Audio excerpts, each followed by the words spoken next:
to manipulate them.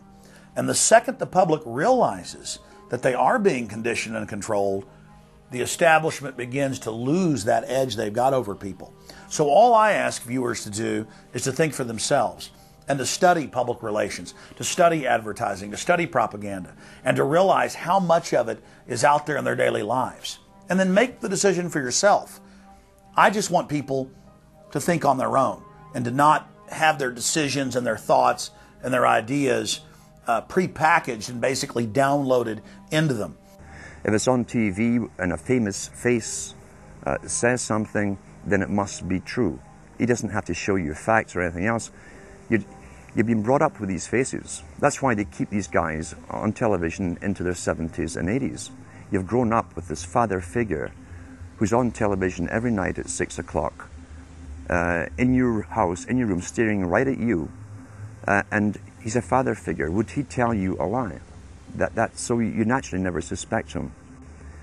And this same man will lead you through new topics.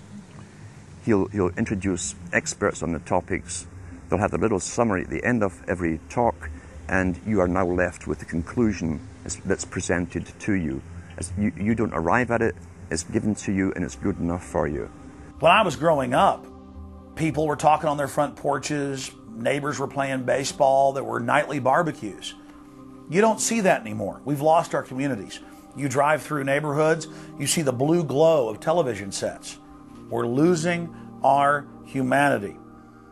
So if you want to rebel against the globalists, the social engineers, start by turning the TV off a few hours a day and actually getting to know your neighbors. Getting outside that comfort zone, expanding your horizons. By coming together as communities, by getting to know our neighbors, we defeat the social engineers.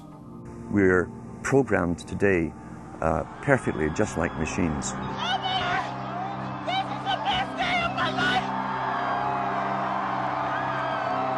We tie this in with the Brzezinski. Brzezinski said in 2 Ages, now this guy was way up with the NSA. He's a master geopolitician. He admits he works in 20, 50-year periods to do with geopolitics in other countries. But he said himself, the public will shortly be unable to think or reason for themselves. He was meaning by the form of information that was given to them, the type, the formulas that were in use then in the 1970s. He says, eventually they'll be unable to think or reason for themselves. And eventually, he said, they will expect the media to do all their thinking and reasoning for them. Well, that's happened today. That's why people today can't think outside of the programming from television. Zbigniew Brzezinski, Obama's main foreign policy advisor, talks about how a cult of personality can be artificially manufactured to influence the masses.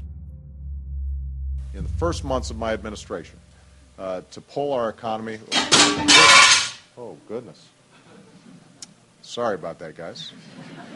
To pull our economy back from the brink, including the largest and most sweeping economic recovery plan in our nation's history. We're gullible, but we're also willingly gullible. We want a human being, a big daddy, to come along and make everything right for us. And as long as we believe that, we'll always basically get shafted. In addition to John, sorry, I just noticed that I jumped the gun here. Go ahead and move it up. I'd already introduced all you guys. It's the presidential reality show. But when it became an Oprah production, it became slick. You don't have a president, you have an actor. They say that politics is show business for ugly people. You got it. What am I going to tell the president when I tell him his teleprompter is broken? What will he do then? It's Obama's role to front for the international banking syndicate and to take all the heat for their unpopular agenda. It's his job to convince the American people that the buck actually stops at the White House.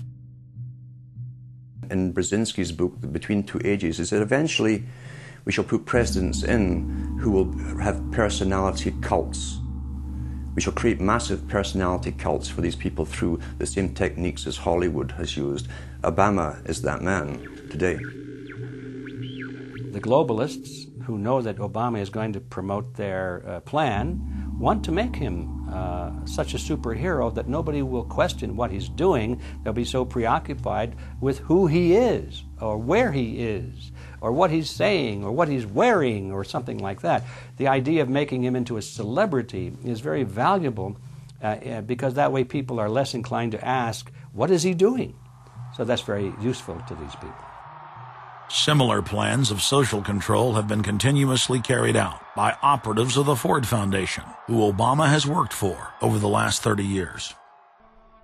Many of the strategies used to control populations were originally developed by Edward Bernays, who coined the phrase public relations. Bernays said that if you manufacture an authoritative figure who repeats the same messages over and over, that this will appeal to the masses' subconscious desires. Yes, we can.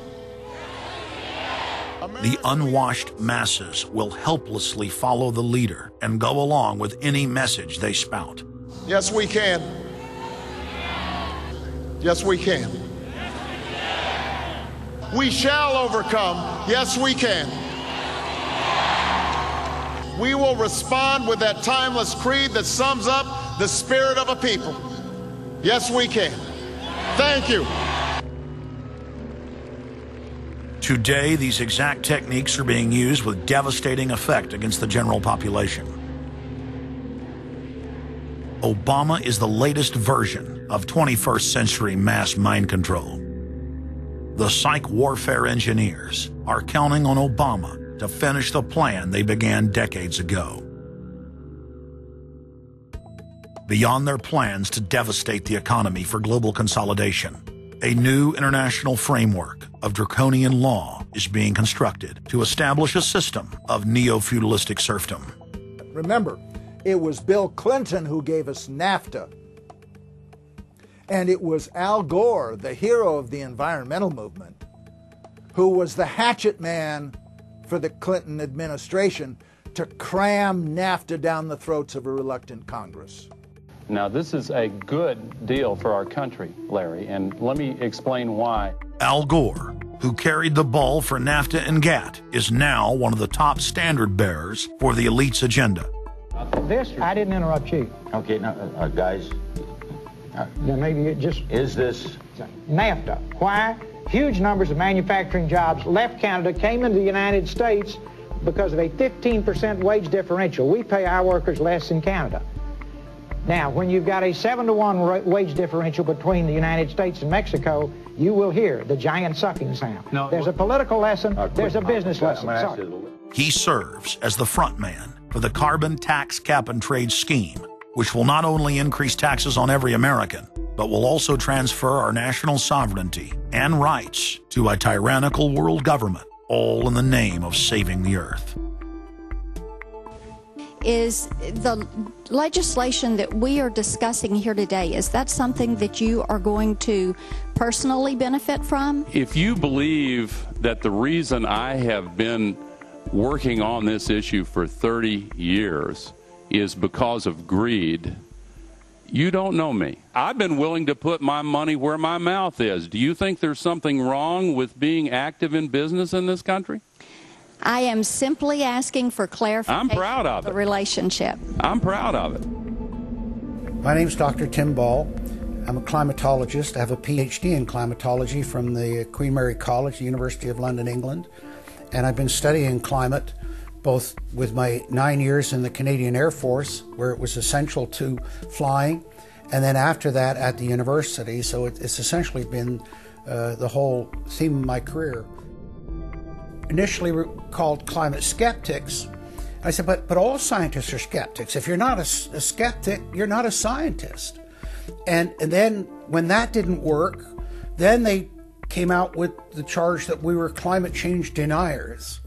And I remember when I was first called a denier, and it was in the Times of London and England. And of course, the word denier was clearly deliberately chosen because of the Holocaust connotations of that term.